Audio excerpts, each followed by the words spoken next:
Assalamualaikum warahmatullahi wabarakatuh. Perkenalkan, nama saya Listi Ananggareni dari Prodi Pendidikan Guru Sekolah Dasar semester 3 akan menjelaskan tentang Teaching English Young Learner. Teaching English Young Learner telah menjadi bidang tersendiri sebagai usia wajib belajar bahasa Inggris. Nah, pelajar muda atau Young Learner ini kisaran usianya itu dari 7 sampai 12 tahun.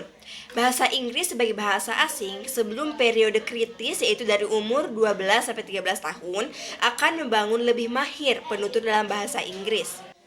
Ada 10 ide bermanfaat untuk mengajar bahasa Inggris ke pembelajar muda atau young learner.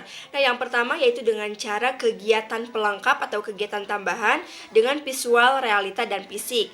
Nah, pembelajar muda ini cenderung lebih memiliki rentan perhatian yang pendek dan memiliki banyak energi fisik.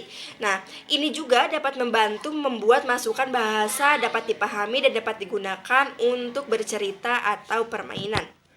Yang kedua yaitu libatkan siswa dalam membuat visual dan realita.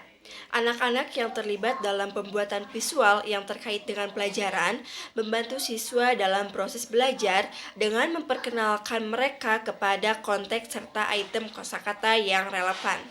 Yang ketiga yaitu berpindah dari aktivitas ke aktivitas. Seperti yang dinyatakan sebelumnya, pelajar muda memiliki rentan perhatian yang pendek. Untuk siswa muda terutama dari usia 5-10 tahun adalah ide yang baik untuk bergerak cepat dari satu aktivitas ke aktivitas yang lainnya. Jangan lebih dari 10 menit karena akan membuat anak-anak cepat bosan. Yang keempat yaitu mengajar dalam tema. Nah, ini adalah ide yang baik untuk menggunakan perencanaan unit tematik karena membangun konteks yang lebih besar di mana siswa dapat belajar bahasa.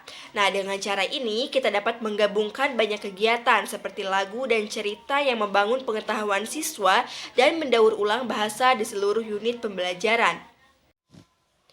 Yang kelima yaitu gunakan cerita dan konteks yang familiar kepada siswa. Saat memilih bahan atau tema yang akan digunakan, penting bagi kita untuk menemukan yang sesuai untuk siswa berdasarkan kemampuan bahasa dan apa yang menarik untuk mereka. Karena pelajar muda, khususnya very young learner, baru mulai mempelajari konten dan cerita dalam bahasa ibu mereka di sekolah dan masih berkembang secara kognitif, mereka mungkin memiliki keterbatasan pengetahuan dan pengalaman dalam dunia berbahasa. Yang keenam yaitu tetapkan rutinitas kelas dalam bahasa Inggris. Pembelajar muda berfungsi dengan baik dalam lingkungan terstruktur dan nikmati pengulangan rutinitas dan aktivitas tertentu. Nah, memiliki dasar rutinitas di kelas dapat membantu mengelola pelajar muda. Nah, misalnya, untuk mendapatkan perhatian siswa, sebelum membacakan cerita atau mendapatkan perhatian siswa, untuk menenangkan diri siswanya itu sebelum melakukan suatu kegiatan, guru dapat bertepuk tangan dengan irama pendek untuk siswa dan siswa itu mengikuti atau mengulanginya.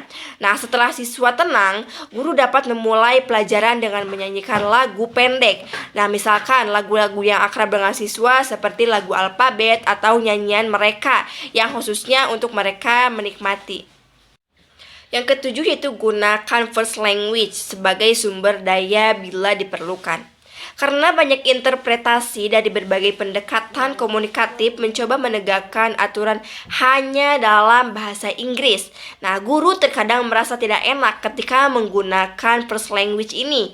Nah, guru hari ini sebagian besar didorong untuk mengajar bahasa Inggris melalui bahasa Inggris. Nah, terutama di usia yang lebih muda.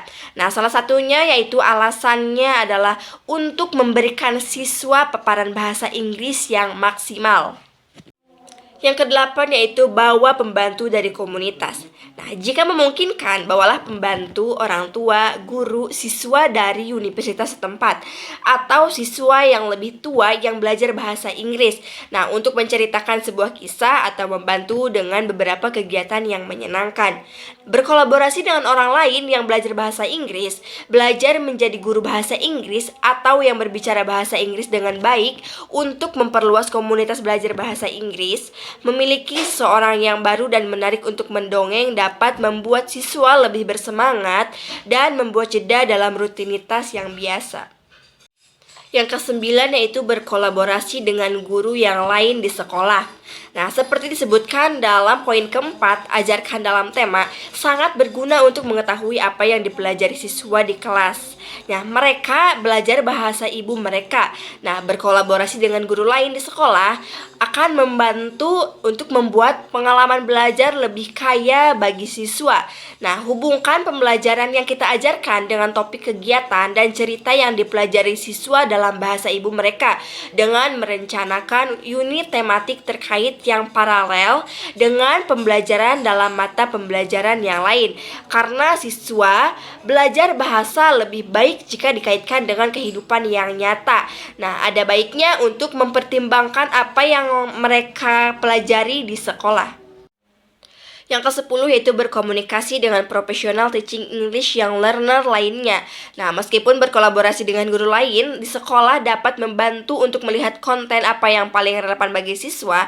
Penting juga untuk tetap berhubungan dengan profesional teaching English yang learner lainnya, baik di area lokal maupun internasional. Nah, melakukan ini melalui organisasi profesional lokal dan internasional, program in-service atau kursus pendidikan guru khusus seperti kursus Teaching English yang Learner online membantu kita tetap mengikuti tren di lapangan. Yang terpenting tetap berhubungan dengan profesional teaching English yang learner lainnya, membantu menjaga kelas kita tetap segar dengan ide-ide yang baru, dan kolaborasi dapat membantu membangun ide dan solusi baru untuk masalah umum yang dihadapi guru.